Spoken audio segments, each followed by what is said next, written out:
It is now 6 o'clock p.m. The chair will call this November the 19th, 2024 regular call board meeting to order. Madam Clerk, has the public been notified? Yes, sir. And I do confirm a quorum. At this time, excuse me.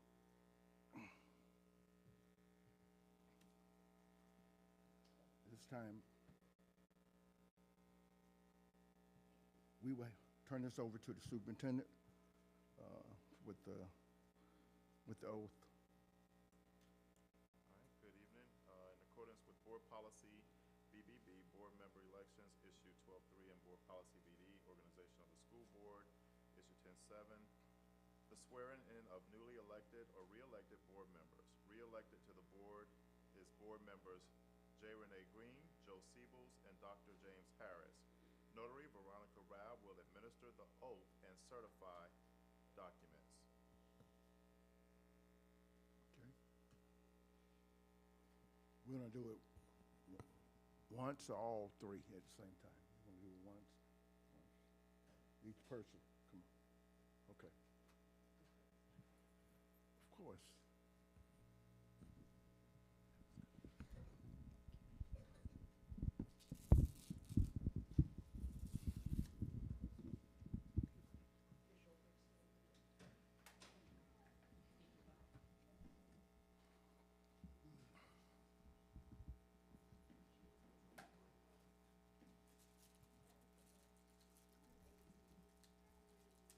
Please raise your right hand, place your left hand on the Bible, and repeat after me. I do solemnly swear that I am duly qualified, according to the Constitution of this state, to exercise the duties of the office to which I have been elected, and that I will, to the best of my ability, discharge the duties thereof, and preserve, protect, and defend the Constitution of this state and of the United States. So help me God.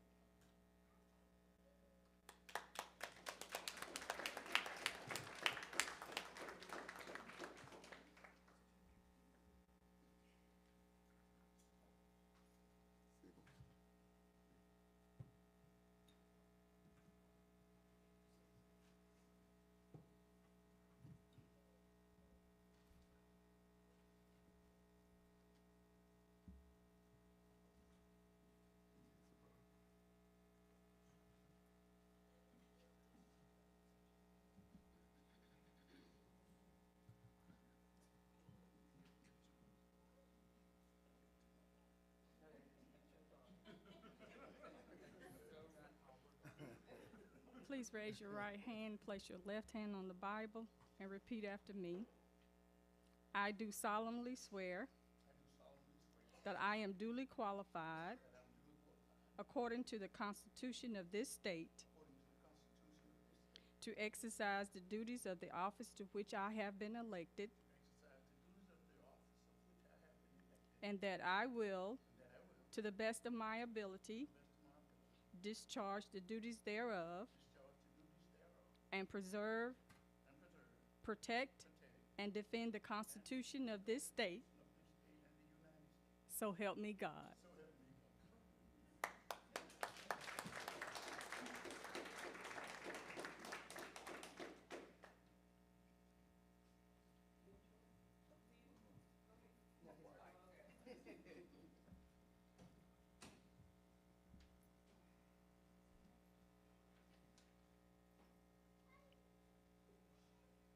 Please raise your right hand, place your left hand on the Bible, and repeat after me.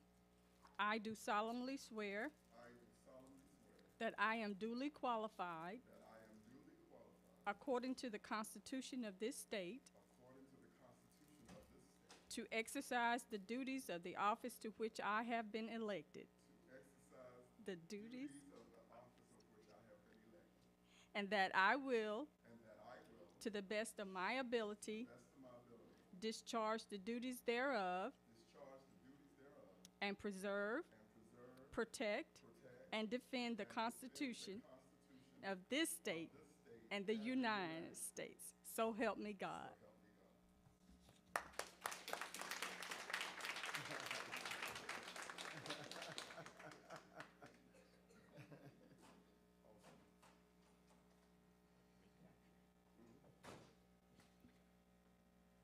The superintendent, in accordance with the board policy BD, organization of the school board issue 10-7, will accept nominations for the position of board chair. The board will, after finding a consensus, vote for the board member to fulfill the office.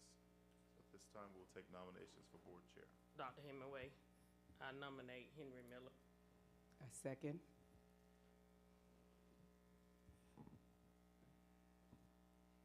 Accept? Yes. Okay. It has to be on one.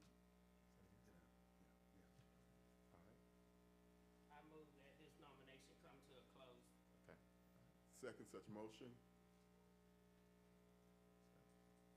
All right, at this time, we will vote for board chair.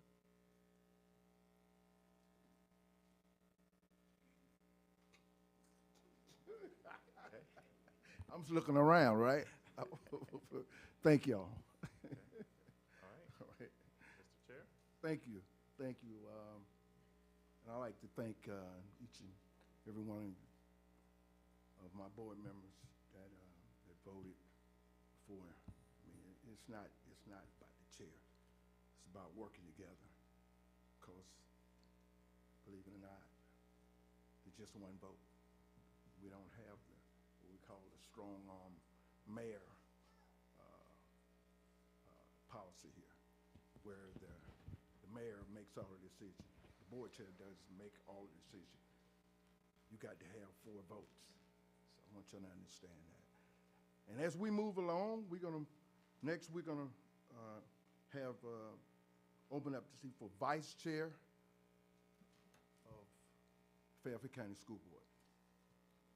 Sir Chair, I nominate Ms. Harrison Williams. Ms. Harrison.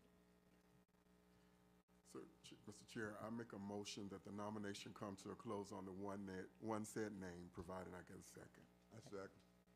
Thank you. All in for Mrs. Sylvia Harris Williams to be our vice chair, she's a good one. Raise your hand, please, right hand. That would be 7-0. Thank you. Ms. Harris, you have anything to say? Not at this time, thank y'all. Okay. All right. This time, we have nomination open for secretary of the board. Mr. Chair, Yes. I nominate Darrell Davis. I second. Call it. So, Chair, I make a motion that the nomination come to a close on the one said name, provided I get a second. I second. You can't second it. You Oh, I'm sorry. You nominated. somebody has to second. Ms. Green can second, Right. because I need to put that I statement. second. All right. Thank you. All in favor for Mr. Darrell Davis to be the secretary, show by the raising of the right hand. That would be 7-0. Clap your hand again for Mr. Davis. Say it this time. You have anything to say this time? I just like to say thank you to all of you that chose me to be the secretary on the board. I really appreciate it, and I do a great job. Thank you. All right. This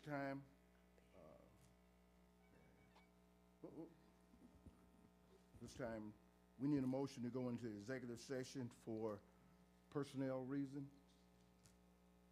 Mr. Chair. Yes, I ma'am. make a motion, we enter executive session for personnel matters. Second such motion.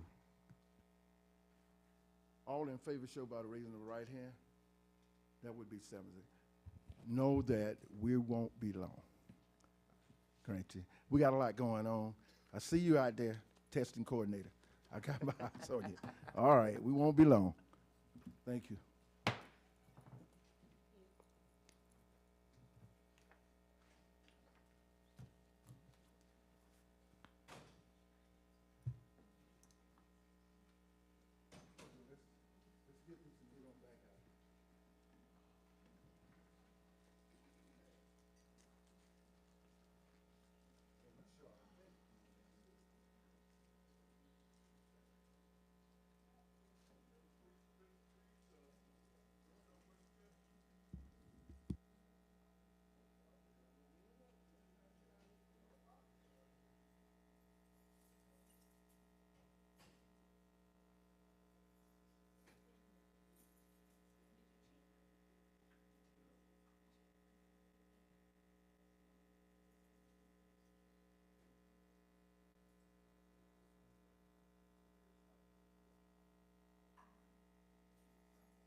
did.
Oh, okay.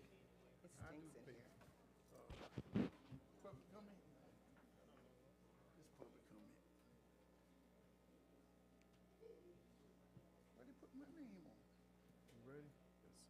Oh, this for me to sign. Kevin put this up here. No public comment.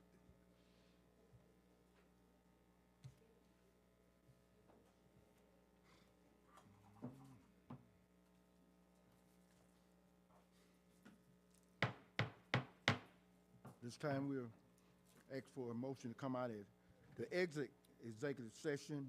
No action taken. Mr. Chair. Yes, ma'am. I make a motion, we exit executive session, no actions taken. I second.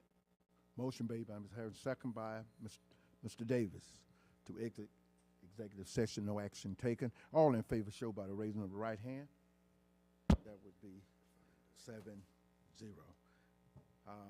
Thank you all for waiting.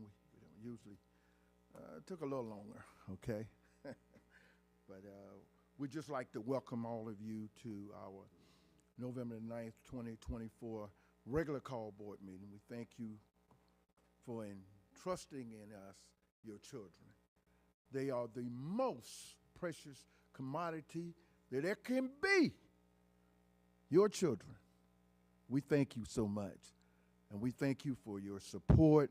We thank you for the uncles and moms and dad, uncles, aunts, you know, you all. At this time, we're going to move and to our Pledge of Allegiance flag and a moment of silence at this time. Please stand. I pledge allegiance to the flag of the United States of America and to the republic for which it stands, one nation, under God, indivisible, with liberty and justice for all. Please remain standing for a moment of silence. Amen. You may be seated. At this time, we can get a motion to approve the agenda as is. Mr. Chair. Yes, ma'am. I make a motion, we approve the agenda as presented. Motion made by Ms. Harrison to approve the agenda as presented, second by Mrs. Green. All in favor show by the raising of the right hand. That would be 7. All right. Do we have any public comment? No, sir. Okay, we're going to move right on. At this time, we're going to give it to our superintendent, but I'm just going to let him go. You just go. Because I'm so excited. I'm going to tell you, I don't know what to do. I'm like a kid in a cookie jar. Go right ahead. All right. Good evening, everybody. So for superintendent's report tonight, I first want to acknowledge our National Principal of the Year, Dr. Swilly, for her accomplishment.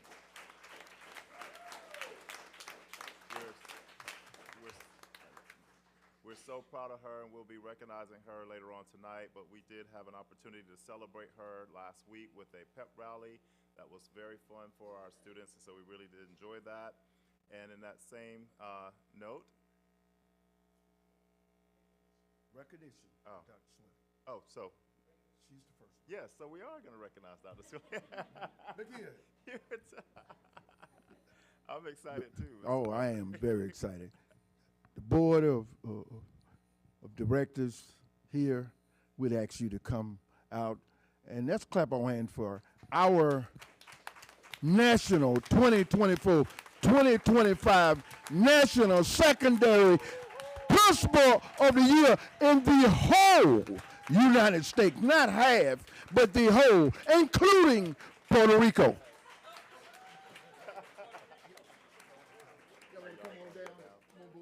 Come on down. Regal.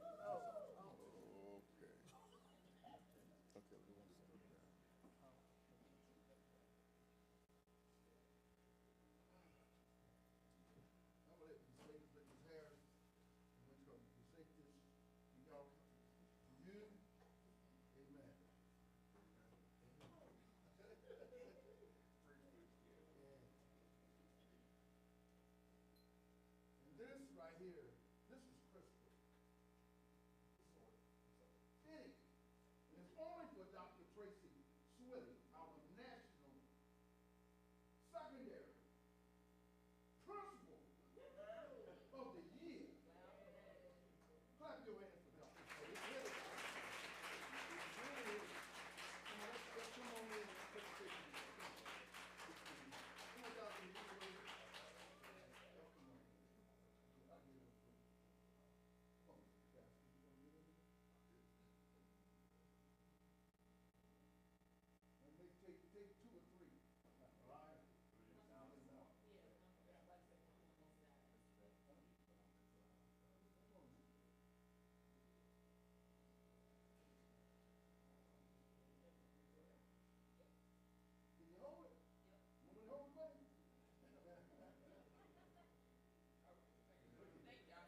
Okay, there we go.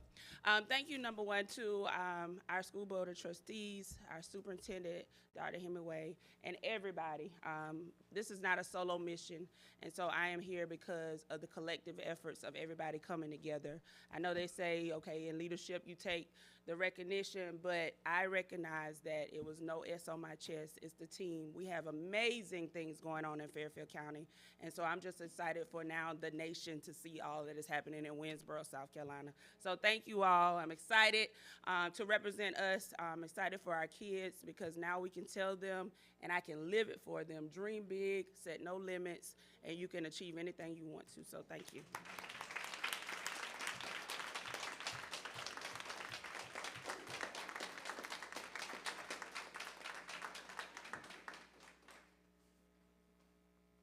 We're going to move on, but I want to say this right here.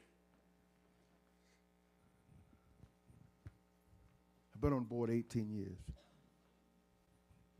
and I've been in Fairfield County all my life. Never in my wildest dreams, from this little small county, we ain't got but 20,000 people here. Y'all know that, right? Ain't but 20,000. About 4,000 or 5,000 in the city. Would we have the National Secondary Principal of the Year? Y'all know how many schools there is? You know how many secondary schools there is? It's hundreds of thousands. So it takes a poor frog not to praise his own pond. I'm going to praise our pond. We're going to praise this frog today. Y'all get me? Again, clap your hands for Dr. Swilly.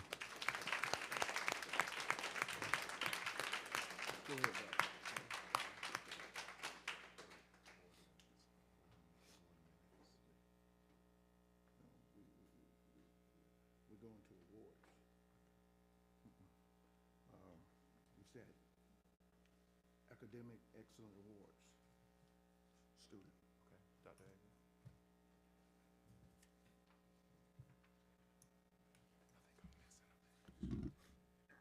Good evening, Chairman Miller, members of the board, and Dr. Hemingway. Tonight, we're going to recognize our Fairfield Middle School scholars who demonstrated exceptional performance, achieving exemplary in 2 areas on the SC Ready and earning a perfect score of 100 on the end of course examination from the spring 2024 administration.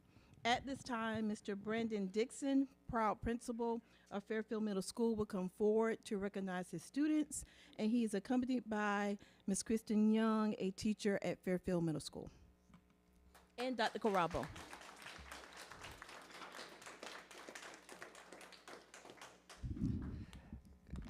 Good evening, Chairman Miller, members of the board, and Dr. Hemingway. As Dr. Avery just said, we are truly delighted to be able to continue celebrating excellence. As we love to say, we are the home of Griffin Pride, and excellence is inspired every day at Fairfield Middle School. So without further ado, first we're going to recognize those students that have scored exceeds expectations, the highest category on the South Carolina College and Career Readiness Assessment in both English language arts and mathematics. So up first, we have Julian Barbosa.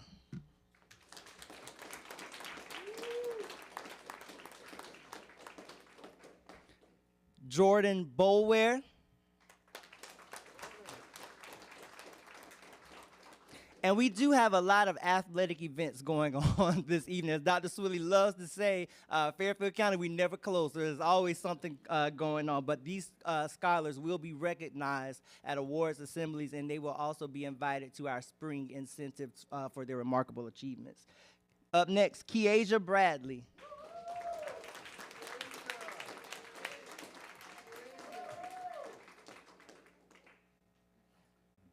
Yeah, and then Steph.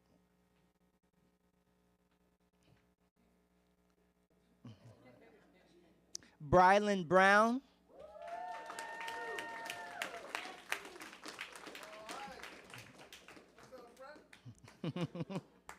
London Brown.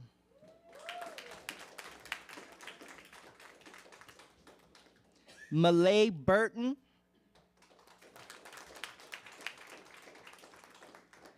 Deadrian Cole, Ariana Craig, Janaya Cromarty, Kyle Zedrick Carabo,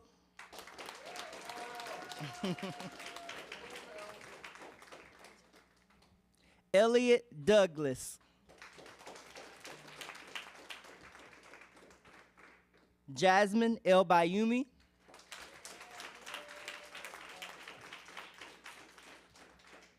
Nathan Gibson,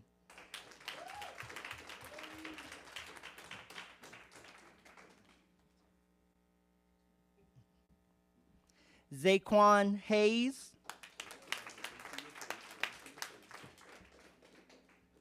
Jabrion Hines,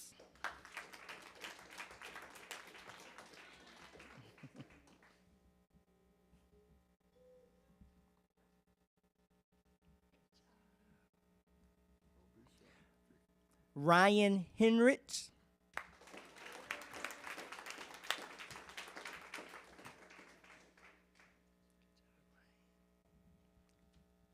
Kiala McDuffie,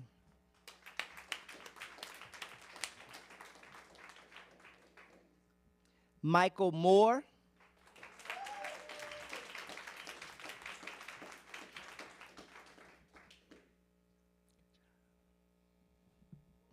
Jaquin Morgan,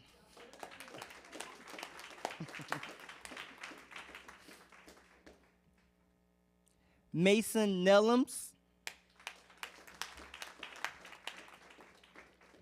Arya Patel, Nashawn Ruff, Sanjana Kumar,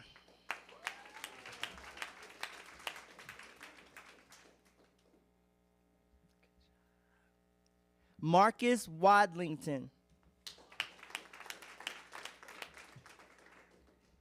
Job Warren, Jahara Williams, and last but certainly not least, Chloe Young.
And, and finally, on our excellence journey for this evening, the following students scored a perfect score on the Algebra 1 end of course examination last year for Algebra 1 honors. And so as you will hear momentarily with the assessment update at Fairfield Middle School, students in the STEM Early College Academy begin their math journey with Algebra 1. And so to give you a little more clarity with that, these are 7th grade students that are taking 7th grade, 8th grade, and 9th grade all at the same time. And so this is a remarkable achievement for these young people.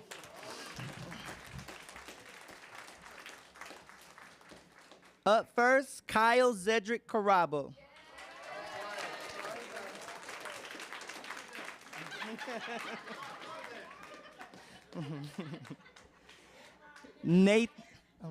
Nathan Gibson.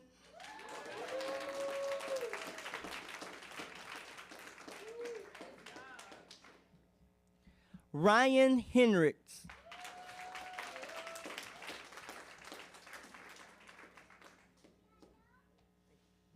And last but not least, Michael Moore.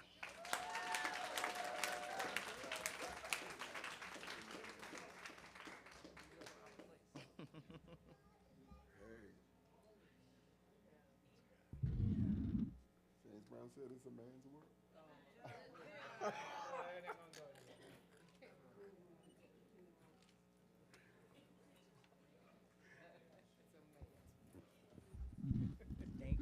Yeah, so fun. We definitely have some of the smartest children, not just in Fairfield County, but in the state and in the nation. Clap your hands for them again.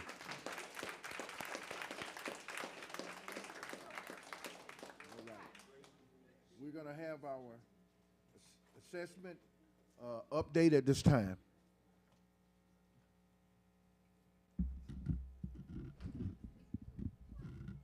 Good evening, Chairman Miller, members of the board, and Dr. Hemingway. It is my pleasure to come to you tonight as your coordinator of assessment and accountability and present our schools and district report cards this year that came out in October from the State Department of Education. All right, there is a lot to go over tonight, but I'm going to make it as quick as I can. And if you have questions about any of it at a later time, I will happily sit down and go over it with you in more detail. But on this first slide, this is our overall district picture based on the school report card. And as you can see, it encompasses our academics, our ML students, our graduation rate, our high school success rate, our school climate. Everything is considered on the school report card. So SC Ready, which is grades 3 through 8, you'll see across the district 44.5% was meets and exceeds, 32.3% in math, and then on which academic achievement is always considered on the school report card, ELA and math. Preparing for success is always your science and social studies. Last year we did not count science, so at the elementary and middle school levels, but our biology percentage was 3.2% and 30.3%. So we do have some opportunities for growth, but they're opportunities for growth, and clearly we're well on our way based on what you just saw. So just to kind of break this down and give you just a little bit of information, this slide right here shows you how the points were broken down for each school. And if you notice, elementary and middle school point values are different from the high school point values as to how they're rated. There we go. All right, so this is just another breakdown. So once you have the point values broken down, you can see unsatisfactory, below average, average, good, and excellent are different from elementary to middle to high school. So that's just basic background information for you. This is probably what you're really looking for at this point. Where do we stand as a district? So these are our current ratings as of 2024. All right, Fairfield Elementary, unsatisfactory. Fairfield Magnet School, excellent. Giger, Kelly Miller, McCory, Liston, and Fairfield Middle, all average. And Fairfield Central High School with a good rating. And a couple of things I want to point out about this. One, our magnet school, Fairfield Magnet School for Math and Science, is 6th in the state. 6th in the state. That's fantastic. And also I would like to notate that for the first time in school history, Fairfield Central High School had a good rating.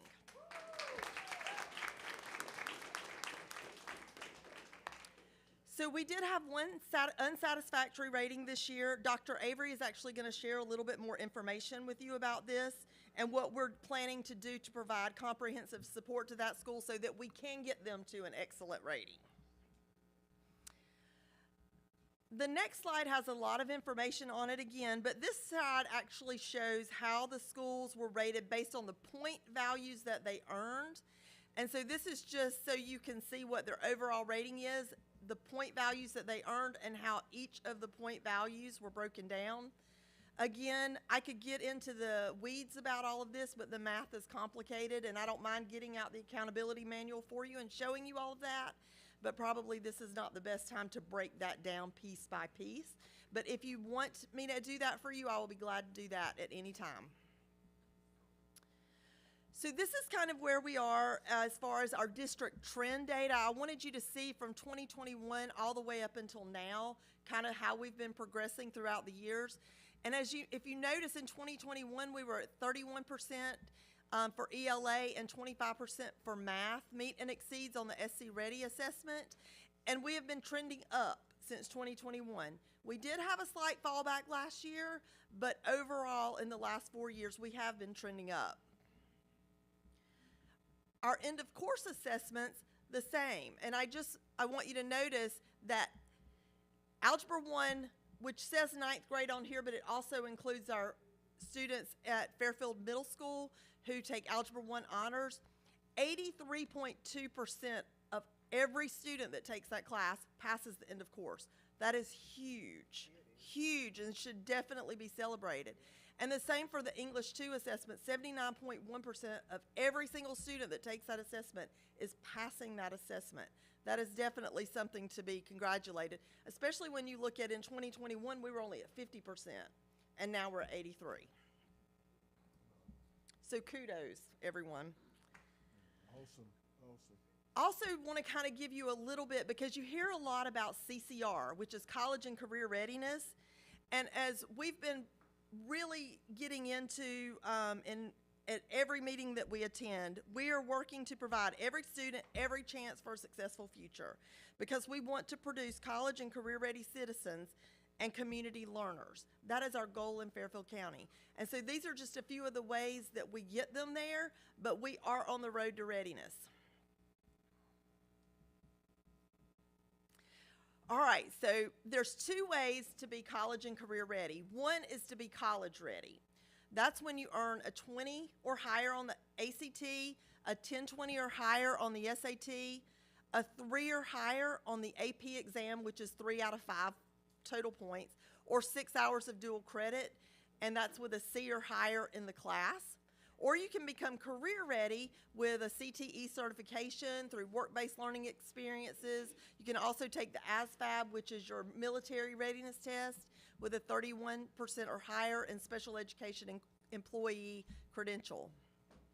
So where are we as a district? I said all that to kind of get to this slide. We started out in 2021 at 46.3% college or career readiness. We're at 75.9% now. Again, that's great improvement. And although the college ready was at 13.8 and is only at 16.2 right now, we are at least trending upwards, and we're working towards having that as a higher goal. But overall, we've had a lot of growth on getting kids college and career ready. So there's basically 3 ways that our students in Fairfield County can get college credit while they're in high school. That's the advanced placement or AP exam, dual credit, or our STEM early college, which starts in the 7th grade. On the AP, AP exams are different from dual credit in that AP teachers must be certified to teach AP, and you also must pass that test with a 3 or higher to get college credit. Whereas dual credit can be taught by our teachers if they have the right certification and the right credentials, but you just have to pass the class to get dual credit. And then our STEM early college, as Dr. Dixon spoke to earlier, when those kids come out of come out of middle school, they have 5 high school credits: Latin, chemistry, English, geometry, and algebra 1. So these are just what does that mean, and I've already went over that, so I'm just going to kind of fast forward through that. But this is our trend data for our AP scores. In the second column, you'll notice the number of exams that students take. And then in the last column, the number of exams of students who scored 3 or higher. But what I want you to think about is, even if a student doesn't get a 3 or higher, it's still important for them to be exposed to those AP classes, because as any of those high school administrators or teachers will tell you, that is still preparing them for college, even if they don't make a 3 or higher on the test. I've already explained kind of dual credit. So last year alone, 220 dual credit classes were taken, 220. And on the left side of your screen, you'll notice that that's the number of students that took it. On the right side, you'll notice the percentage of students who passed. So all the way down that column, there's a lot of 100% passage rates. That's incredible. Again, we're doing some good things.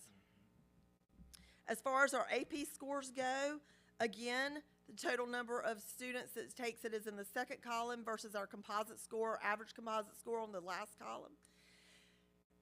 And with this one, you know, we've been a little bit of fluctuation with the scores. The magic number here is 1020 for students to be college ready. So we have some opportunities for growth, right? But we're still working in that direction and preparing kids. Students also have the opportunity to take a readiness assessment, which we call WIN. And there are basically 5 different levels, which was what all of that says. But this is where our kids are falling. So achievement level 3 or higher is where they actually earn a credential. And so you can kind of see how many kids got level 2, level 3, level 4, level 5.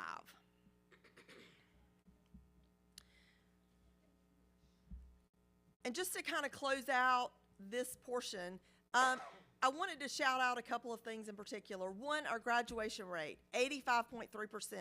It went up 3% in one school year. That's outstanding. That's outstanding. Also, some other achievements. I don't necessarily have to go into all of these, but 78 of our students scored the 90th percentile or above on SC Ready and ELA and 52 in math.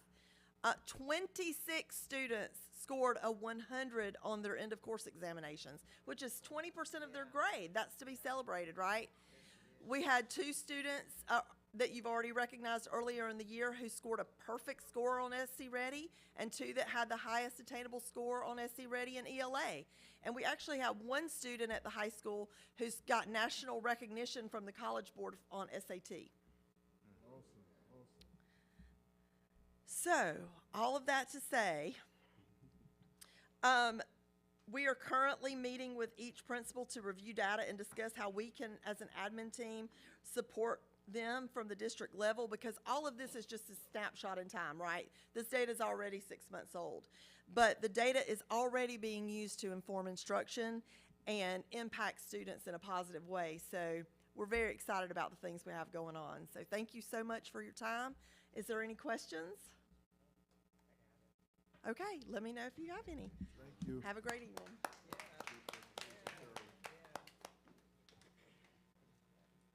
All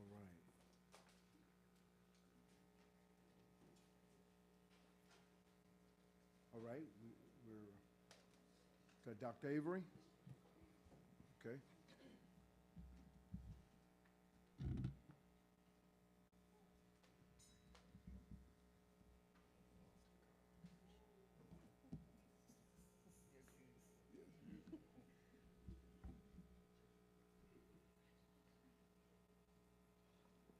Good evening. Chairman Miller, members of the board, and Superintendent Hemingway. Tonight, my presentation is going to focus on the recent designation of Fairfield Elementary School as an underperforming school as required by state law. Now, the state law states that the department is required to notify the district superintendent, local school board, and the local delegation of any school status as underperforming, defined as a school receiving an overall report card rating of below average or unsatisfactory. Fairfield Elementary, on its most recent report card, which was released last month, received a rating of unsatisfactory. And as a result of that, they have been designated as an underperforming school. Now, this designation, as an underperforming school, Fairfield Elementary, they have been determined as to receive what's called Tier 3 support. There are a total of 4 tiers, and the Tier 3 support simply means that the South Carolina Department of Education, the school district, which also includes Fairfield Elementary, will collaborate to modify current plans and support the district in the implementation of those plans. Now, those plans consist of what's called a continuous improvement plan, and it also consists of the school renewal plan and the district strategic plan. Now, you may be thinking, as members of the board, what is your role in this process? So first, if you noticed, the first compliance item that we have to comply is to hold a public meeting within 30 days of receiving the notification. Tonight's board meeting serves as that public meeting, so we have met the first requirement of the law.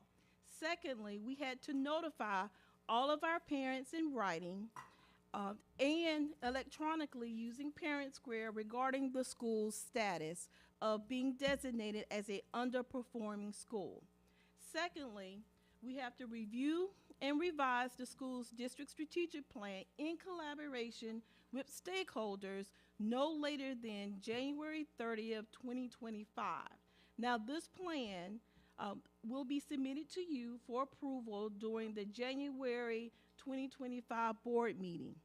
And this continuous improvement plan, along with the school's updated and revised school renewal plan and the district strategic plan, will be all revised in an effort to show that we have strategic plans outlined that will help support Fairfield Elementary's journey from unsatisfactory to excellent.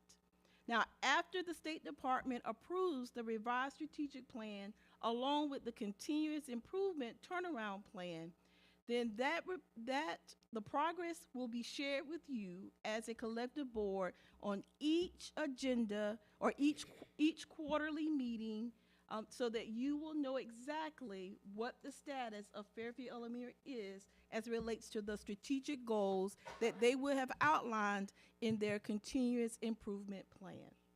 Now, before I move forward, I would like to pause here to make sure that to address any questions before we move on to the next part of the presentation. Any questions? Well, I have one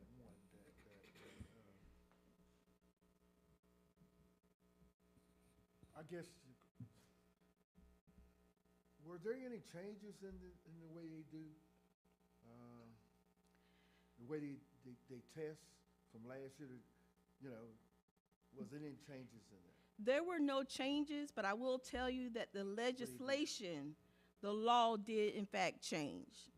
Okay, so the law now going back to 59-18-1625, a couple years ago, this law was put in place that basically states that any school that receives a report card rating of unsatisfactory or below average will be determined or designated as underperforming.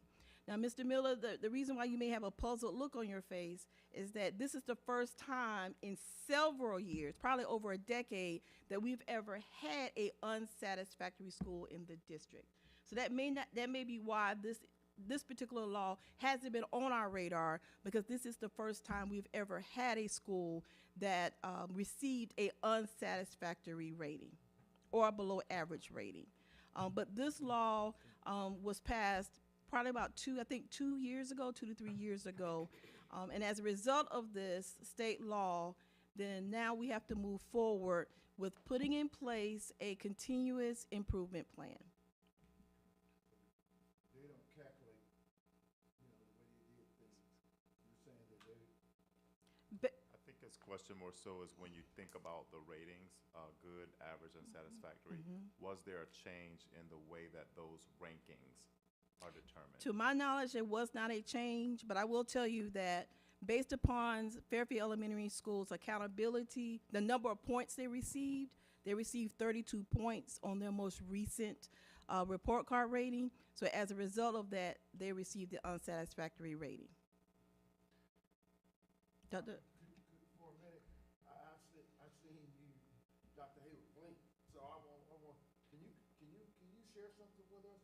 Okay. Before it's when it comes down to my turn. It's not your turn yet, but okay. Is there something you wanted to add in reference to? I can add. Okay. I think the question that you're asking, Mr. Chairman, is did the report card grading method change? That's what you're asking? Yes. The report card is not graded the exact same way it was graded last school term. The whole method has changed, the process.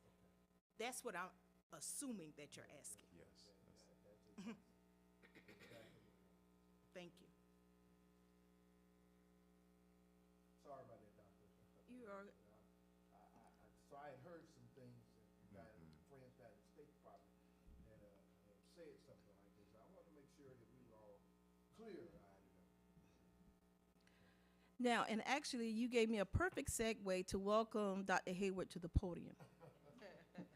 And so with that in mind, I wanted to emphasize that I've asked Dr. Hayward to come forward to really share with you some strategic steps that she has taken as the new principal of Fairfield Elementary School. The school report card rating reflects a snapshot in time in the spring of last year. It doesn't reflect the efforts that Dr. Hayward, along with her administrative team and her teachers, are putting forth to help move Fairfield Elementary to an excellent school. And so I thought it was important that you hear directly from Dr. Hayward to hear exactly how she plans to move Fairfield Elementary School forward. thank you, Dr. Avery. Chairman Miller, Fairfield County School Board members, as well as Dr. Hemingway, good evening. Good evening. Thank you for allowing me the opportunity to speak tonight. Moving into this position as the new principal of Fairfield Elementary School, we put some strategic changes in place starting in July when the students arrived. The first thing that we changed was morning intervention. Our students arrive at school at 7, but our school day begins at 8. So to maximize our instructional time, we begin intervention at 7:30 a.m. So we've been communicating to parents, car riders, to ensure that students arrive at school at 7:30. We use the time from 7:30 to 8 to target academic improvement. Students receive individualized instruction in which we use the iReady data and the iReady learning path to give the students individualized support. We also use that time to pull small groups where teachers meet with students on targeted skills. So students have to be present and accounted for to receive that intervention. However, we have other interventions built into the day, but we're trying to maximize every minute of the day that we have. We've also introduced systematic phonic instruction. If you're aware, we are moving towards the science of reading. So we've implemented several science of reading programs that are required. We have UFly that is required from kindergarten to 2nd grade, mandatory. It's built into their daily instruction. One of our targets based on data and need is fluency, phonics fluency. Okay, so that's why we're embedding UFly. And that's based on the research that I conducted, the information from the clearinghouse. I also reviewed the data and I noticed that we need to target child development instruction. So we put big goals in place that students must meet certain goals at the end of every 9 weeks. And to target child development phonic awareness, I've introduced Haggerty instruction, and that's the 20-minute phonemic awareness. Guys, my system is that we have to start from the ground up. We have to build from the ground up in order to see change moving forward. So we're starting with 3-year-olds and we're moving all the way up. Now, the next strategy is we have reading intervention support.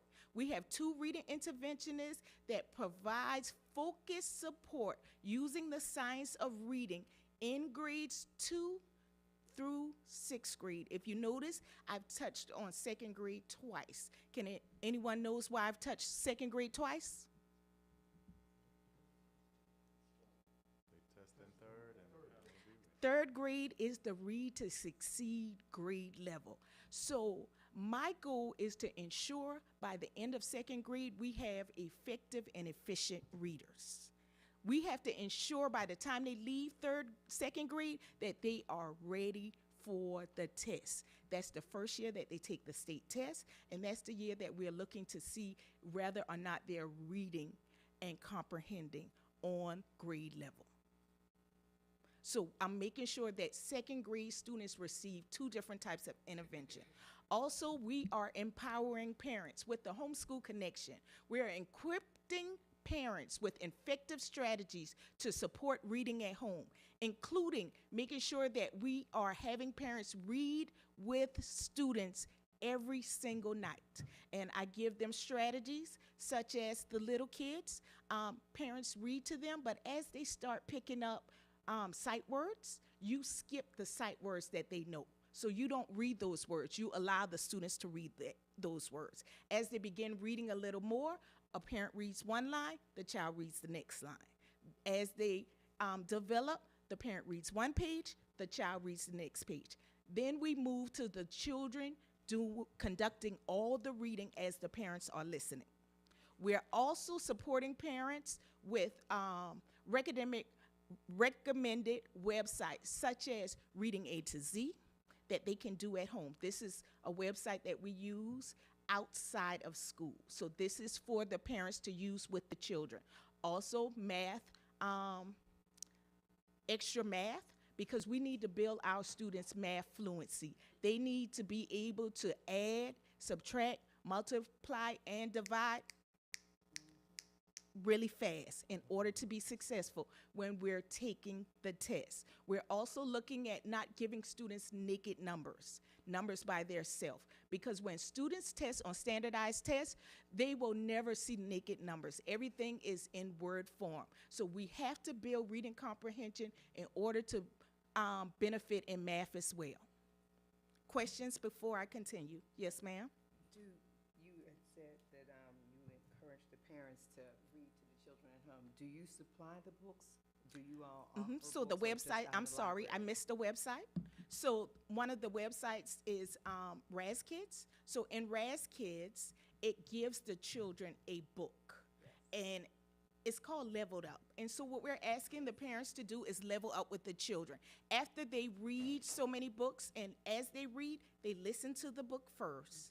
Then they read the book. And this is where I teach the parents that they can interact with the kids, but they're not to help them answer the questions. You can read with them, support them with words, but allow the children to take the test. They get a test after they read the book to build comprehension. Please allow them to build their own comprehension. So Raz Kids is a site that we use for the students to read every single night. The parents could also use that book on their reading log.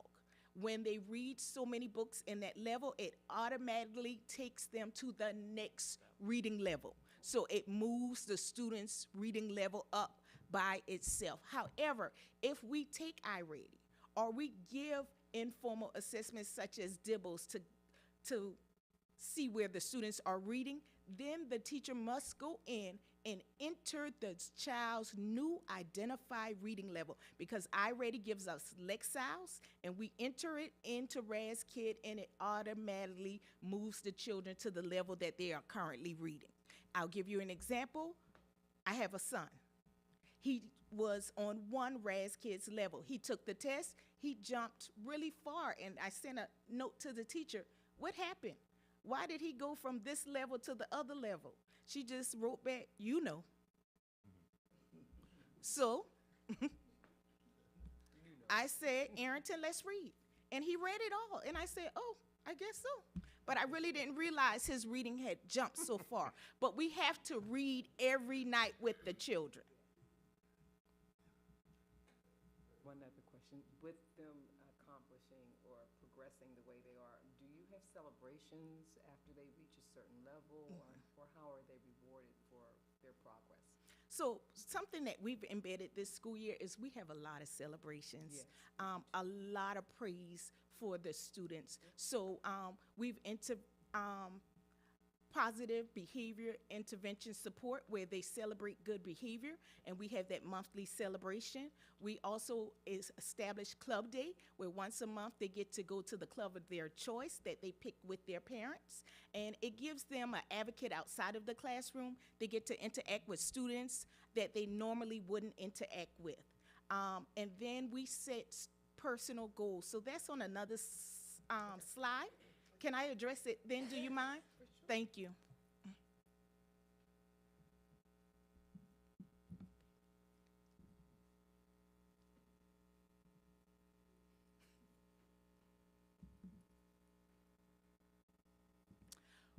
We are sending weekly newsletters for parent engagement. We send a school-wide weekly newsletter that addresses everything that's happening in the school in the up and coming weeks, things they need to know about.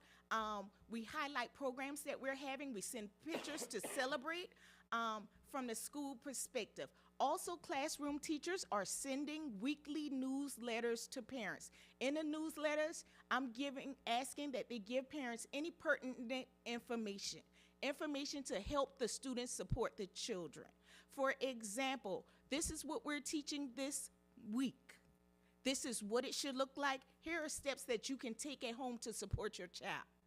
Because what the feedback we're getting from parents, and if you have children or grandchildren, you may know, what is this new math?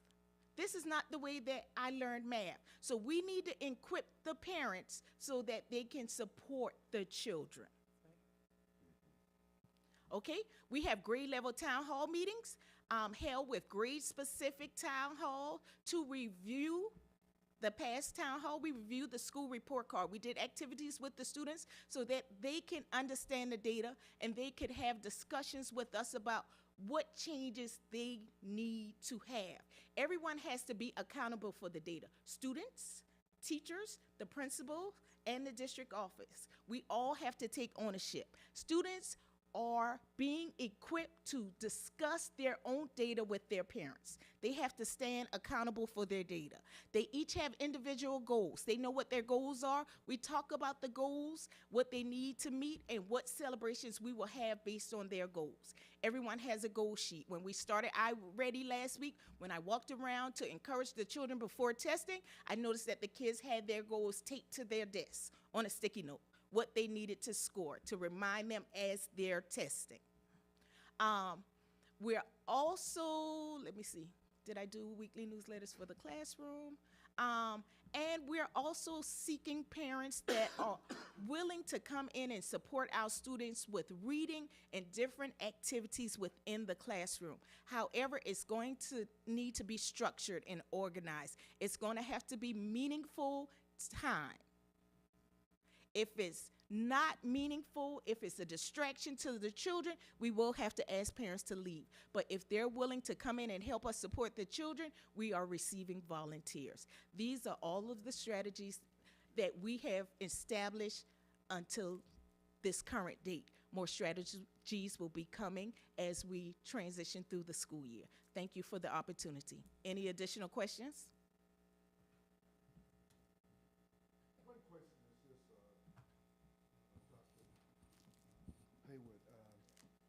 And thank you.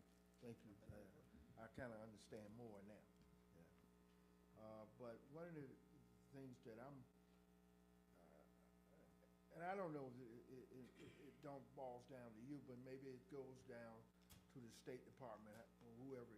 But our kids that actually come in that they may be a little autistic, or they may be even on the push them in. Does that affect our ratings? So yes, sir, thank you for asking that question. That's a very interesting question. So I would say that Fairfield Elementary School would be the hub for the special service students within our district. The majority of that population is housed within Fairfield Elementary School. So with that's counting against us, so that would contribute to the unsatisfactory rating. Mr. I mean, Miller? we're not, because we're coming out of it, but I'm just saying that sometimes we, you know, as we say, folks down there in Columbia, you know, that should be taken out. And then that's the true score, okay, versus adding that to us and taking our score down. That's all I'm saying. So I believe that your question is, no matter the disability, all scores are equally accounted for in the representation for Fairfield Elementary School. You've been riding Dr. Hemingway a whole lot. I Because have. every question I asked him, he like to break it down. That's what you mean, Mr. Miller? Yep, that's exactly. That's a learned skill. Gotcha.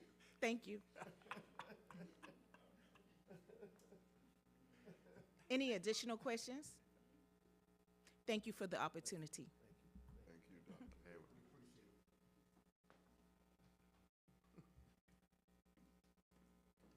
Board minutes, can we get a motion?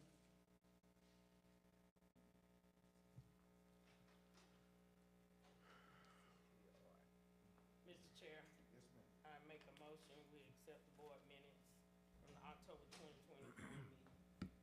Second such motion. Motion made by Ms. Harris, second by Dr. Harris.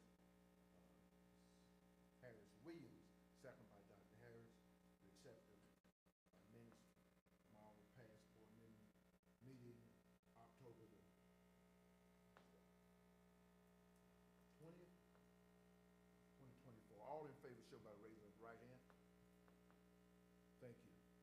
At this time, we have our superintendent report. Thank you, Mr. Chairman. I won't have us too long. I just want to echo what Dr. Evans said and when she shared her data information about our visits to schools. We've been visiting with principals to look at their data and to talk about what their strategies are and how the district office can support. And so it's just really exciting to see how they've looked at and analyzed that data. They can even pinpoint particular students and teachers of where they need to make the most impact. So I'm just very excited about the journey that we'll have within the next couple of weeks of trying to make an impact and make a difference on the scores and using that information to inform how we provide instruction to our students. Again, I want to celebrate that Fairfield Magnet School is the 6th ranked school for excellent ratings, and so we are super proud of that work. Recently, we've had Veterans Day programs at our schools. I've had an opportunity to attend a few schools' Veteran Day programs, and those were really nice. We are in the middle of a planning for Gordon Odyssey Academy. We have a team of our administrators and mental health professionals within the district, within our Fairfield County, and we've been looking at that program and trying to strategize of how do we make sure that we're providing students with the best education, offering them some rehabilitation, and some way that they can go back to their schools and be successful. And so I'm excited about that work, and in the spring, we hope to bring you a comprehensive plan of how we plan to make an impact at Gordon Odyssey Academy, but I did want you to know that that's something that we are currently working on. Last week, or this week, we've had WLTX recognize a Teacher of the Week, and that was Miss Wise, our orchestra teacher at the high school, and so we're very proud of her for that. And speaking of the high school, our Griffins are in the playoffs. They play Chesney at home on Friday night. And so come on out, everybody, and support our Griffins, and hopefully we'll go farther with that.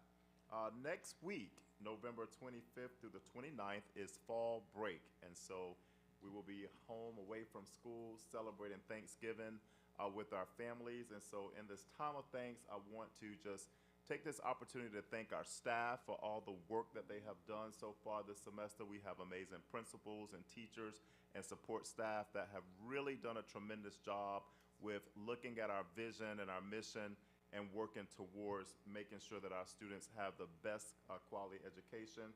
Our families for supporting us, as well as our students who have shown up and done the very best. And then finally, I want to say thank you to the school board for your leadership and support. Without you, we couldn't do what we do in our district, so we're just very thankful in this season of thanks. This time we'll have our finance, Mr. Robinson. Good evening, Chairman Miller, School Board, Dr. Hemingway. The only item this evening under finance is the finance report for the month of October. And thus far in the year, at this point, everything looks pretty good. The revenue for taxes is still a little light because we are not in a period where most of the tax bills have been paid. But other than that, everything looks normal at this point. Somebody got any questions? Thank you, Mr. Robinson. Sure. Curriculum and instruction, Dr. Avery.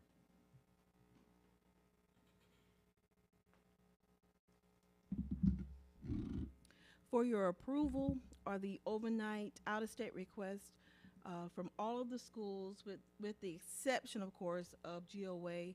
I wanted to bring to your attention for Fairfield Career and Technology Center, there is one field trip that is requesting to be retroactively approved by you all tonight, and that was a trip that took place on October the 21st after last month's meeting, and our students competed or attended the Skills USA Fall Leadership Conference on October the 21st through October the 23rd, and that is the one field trip that we are requesting for you to retroactively approve with the other request for overnight field trips for the remainder of the academic year. Can we get a motion? Mr. Chair, Yes, ma'am. I make a motion, we accept the superintendent recommendation to approve the overnight out-of-state field trip request as submitted, and with which one is retroactive? The technology. Technology, the retroactive, that trip that has already been. I second. Motion by Ms. Harrison Williams, second by Ms. Green, to accept overnight trip and the one that's already been. I'll put it that way. All in favor show by the raising of the right hand. You got some questions? Yeah, I was just gonna Go want to ahead. ask, I'm sorry. so most of these trips are trips that's coming next year, so that's a good thing, because I know normally we just vote on them as they come. So, that's a good thing that they put them in place already, because most of them already know when the Lady Club and all that is, so. And I will share with you, Ms. Harrison Williams, is that they may be an opportunity, or you may have other trips that come up that our students have been invited to participate in. But hopefully, these field trips, overnight field trips, represent the majority of the ones that will take place in the upcoming months. Thank you. Very good. Thank you. Operation and Student Services, Dr. Campbell. Good evening, Board Chair Miller, board members, Dr. Hemingway. It's policy time again. And so first for your consideration is second and final reading of policies GCLE, unencumbered time. And as a reminder, this is for our nurses. They already have it, but we just need to put in our series of board policies, the one for nurses for unencumbered time. Use of personal electronic devices in school, which is use, what the kids are saying, the cell phone policy. Suspension of students and the accompanying rule, expulsion of students and that accompanying rule. And we are asking as a separate motion that we rescind policy JDE. It's a redundant policy. Everything that is in that current standalone policy has been incorporated in the policies mentioned above. So there are two separate motions for this second and final group of policies, reading on these policies. Okay, so you want us to do the first reading first? Please, Then do the first. Second reading, want to do that first? Yes, sir. Can we get a motion, please? Mr. Chair. Yes, ma'am. I make a motion, we accept the superintendent recommendation to approve the second and final reading of the policy, unencumbered time, policy use of personal electronic devices in school, and a policy of suspension of students administrative rule, expulsion of students administrative rule. Second.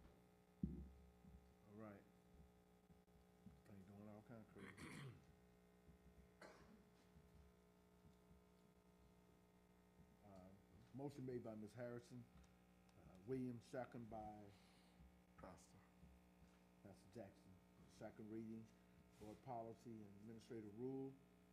Is that right? Encumbered time, policy, JIC, use of personal electronic devices in schools, policy JKD, suspension of students, JKD-R, suspension of student administration rule policy, and JKE, expulsion of students, and JKE-R, expulsion of student administrative rule.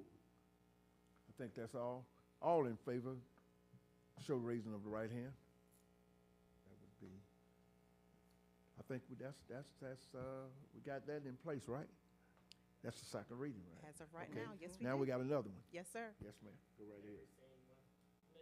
Chair, Mhm. I make a motion we accept the superintendent recommendation to rescind, policy JDE expulsion. Second. Who's that? Ms. Green. Okay. This thing moving all kind of way, y'all. It's going up and down, around and around. All right. This is to extend the let's see.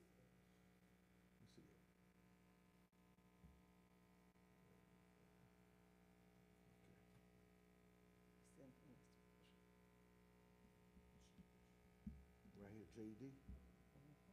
Okay. Rescind language including JKE, JKE, and R. All in favor, show by the raising of the right hand. Thank you. JDE. Yeah, just JD. JDE. JDE? Yes, Yes, sir. Thank you. expulsion. Thank you. I appreciate you straightening me out on that one. All in favor, show by the raising of the right hand. We'll make sure we get it right. All right. Thank you. Okay, so we also have tonight for first reading, another group of policies. And these are centered around attendance. Policy JE is student attendance. Policy JH is student absences and excuses. And the administrative rule for policy JH. We are asking that you approve these for first read with the updates and changes. There is also a second group of policies that we are asking you to rescind as it relates to attendance, and that is policy JE, the administrative rule, policy GE, assignments of students to class, JHBB, attendance monitoring and accounting, JHBB, administrative rule, and JHBA, the attendance officer policy. All right, can we get a motion? Mr. Chair, Yes, ma'am. I make a motion we accept the superintendent recommendation to approve the first reading revisions to policy JE student attendance and JH student absences and excuses and the company administrative rule. Second such motion. Motion made by Ms. Harrison Williams, second by Dr. Harris. Accept the first reading of policy, revision of JE student attendance and JH student absence and excuses, and accompanied administrative rules. All in favor, show by the raising of the right hand. Thank you. All right. The second one, Mr. Chair, Mhm. make a motion we accept the superintendent recommendation, to rescind, rescind, the following policy, the administrative rule JE student absence, policy JG, assignment of student to class, policy JHBB, attendance monitoring, accounting, and accompanying administrative rule, policy JHBA, attendance officer. Second. Motion made by Ms. Harrison Williams, second by Ms. Green to rescind, motion made to rescind the following policies and administrative rule. JE, student attendance, policy JG, assigning student to class, policy JHBB just JHBB, attendance monitoring, accounting and accompanying administrative rule, and policy JHBA attendance officer. Attendance officer. All in favor show by the raising of the right hand. That would be 7-0. Thank you. Thank you, Dr. Campbell. Human resource, please, Ms. Robinson.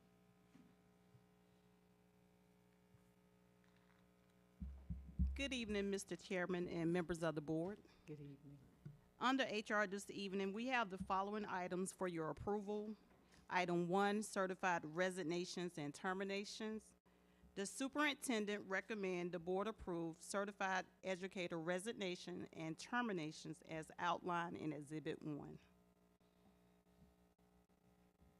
Sir Chair, I make a motion that we accept the superintendent's recommendation for us to approve the professional certified educator's resignation and termination. Second such motion. Motion made by Ms. Green, second by Dr. Harris to accept the superintendent recommendation. The board approved the professional certified education resignation, termination. All in favor show by the raising of the right hand. Thank you. Next, we have item 2, certified recommendations. Recommended action. The superintendent recommends the board approve professional certified educators for the 24-25 academic year as presented in Exhibit 2. Sir Chair, I make a motion that we accept the superintendent's recommendation to approve the professional certified education for the 24-25 academic school year as in Exhibit 2. Second. Motion made by Ms. Green, second by Pastor Jackson. To accept the superintendent's recommendation, the board approve a professional certified educator for the 24-25 academic school year in Exhibit what? 2. All in favor show by the raising of the hand. Right hand. Thank you. Right, thank you. Thank you. Okay, we down here, the board chair report, just wanting everyone to know that, as we say, the Griffins, we play on Friday night, and we're gonna cheer the Griffins on, as well as there's so many exciting things going on in this district. You know, I mean, it's outstanding. Go back to the teacher of the year, principal of the year, all these different things that's happening. So I'm just ecstatic. I'm on cloud 9, and as you can see, but just know that we have a parade. We have a Fairfield alumni parade on next Saturday, and then we have the Winsboro parade on December the what? That Sunday. The next day. Okay. And then we have what else we have? Then we have the Ridgeway parade. The following Sunday. And that's the Sunday we actually goes to Charleston. we go to Charleston for conference, delegate conference down there. So that's make sure that we try to make it to all these different events. Before I go into the board, let's go ahead and get this delegate, and then we can talk afterwards, okay? And so we need to SBA Legislative Advocate Conference delegate and alternate nomination and election. I'm going to nominate someone for that position to go down, and then we want to get an alternate at this time for the December, I think it's December 6th, 7th, 8th. 7 and 8. Okay. So could we open the floor up for that? Sir Chair, go ahead. Sir Chair, I'd like to nominate Dr. Harris for our delegate for this semester or this season. I second. We'll second. What we do, we You nominated him, right? Yes, So we do it on the one said name? I said Dr. Harris. Yeah, somebody, so do that, Mr. Davis. You don't second it, you do it on the one said name. For his, him. Oh, I second Dr. Harris be the delegate for the December. One On said one name. said name. Motion made by Mrs. Green, second by, well, not second, but, Mr. Davis asked to, we go with the one said name. All in favor for Dr. Harris to be our, delegate to go to, Charleston at our, conference. Show by raising the right hand. All right. And now we gotta get an alternate, just in case Dr. Harris gets sick. So, could we make, someone, make a nominee for our alternate? Chair, I recommend, J. Renee Green. I second. Said name. Mr. Chairman, I make a motion that the nomination come to a close on the one said name, providing I get a second. Motion made by Dr. Harris, no, Ms. Harris. Harris Williams. Second, not second, but come to the close on the one said name by Dr. Harris. All in favor, show by the raising of the right hand. That would be 7 out. I think that's it. I think we're good. Now, any board members comment? Yes, ma'am. With the delegate, of course, I'm running from the floor, and I just learned today that a newly elected board member from Cherokee, which the guy lost, is running from the floor too. So I did have to get a second from another district, which I have a lot of connections. So Greenville is gonna second me from the floor, and I called around, so a lot of them actually support me on running for this position. So that's what's gonna take place that Saturday. And also and I actually forgot about it, Ms. McDaniel reminded me, I was asked to, they're having a conference and it's called Together South Carolina. And so it's February the 25th through the 27th, it's in Columbia, and anybody can attend the conference, but that Wednesday, which is the 26th, I am one of the panelists, and it's actually, the theme is creating common ground. The discussion will be about pressing issues impacting our communities in our state. So they're asking local elected officials, and it's people from all over the state. I don't know why I was selected. I mean, I don't even know people, but apparently they know me. And so I'll be on that panel. And we're having our Feed in Fairfield, December the 22nd at the middle school. It's a drive-through. So everybody's invited. It's from 11 to 2. We're still accepting donations if need be, you know, if you want to give. But you want to come and volunteer, we would appreciate that. And also my scholarship for Kayla is on it's open now. Tickets are on sale. We're also asking sponsorship, which, I mean, I got a good response from people about that. So that is actually February the 15th. I had to move it up because of the conference. Got moved down to where I normally have it. So we go to the beach in the end of February. So I moved it up to Valentine's weekend. So you can bring your honeys and come celebrate Valentine's with us. And it's going to be in Armory, same place. And tickets are on sale. You can get in touch with me if you need a ticket. Or if you want to just donate, and I really truly appreciate it. Yes, and y'all just wish me good luck down here. But I have a lot of support from different districts. I made a lot of connections, and so they're excited about supporting me and trying to get on this regional board. I speak to the board, we're all excited about you. Hopefully, we pray that you will be, and we're gonna make some phone calls. We got some connections too. Been here around about 18 years, so we're gonna definitely make the phone calls to see can we help get you in that regional position. Fairfield definitely needs to have someone Representing. Not just the reason, you know, as they say, it's other other folks. Cherokee had it for quite a while. So why not Fairfield? That's right. Why not us? You know, and Ms. Green will do, excuse me, Ms. Harrison Williams will do a great job. Anybody else have anything before we close?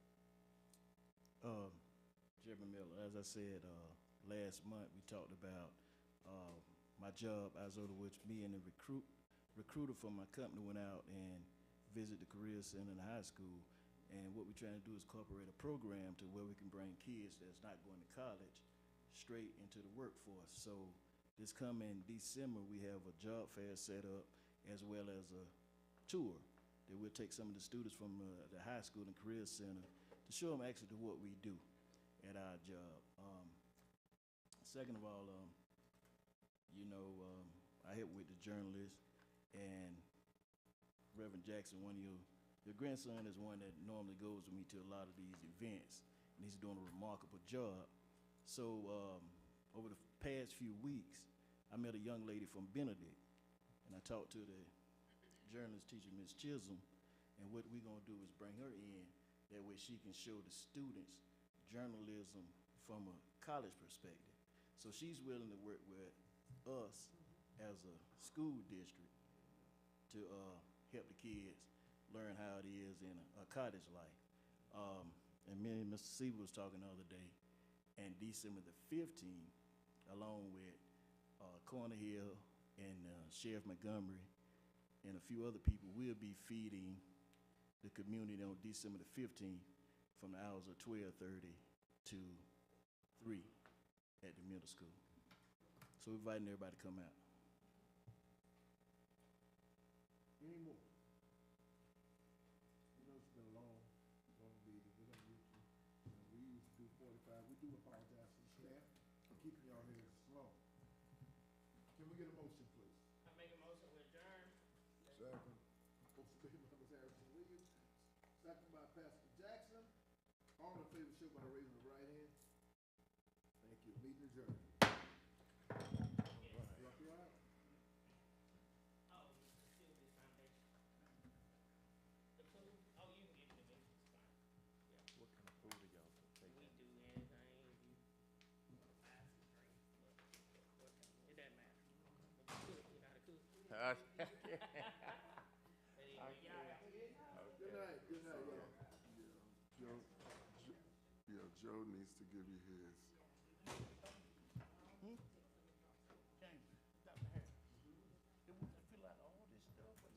They want your address. No.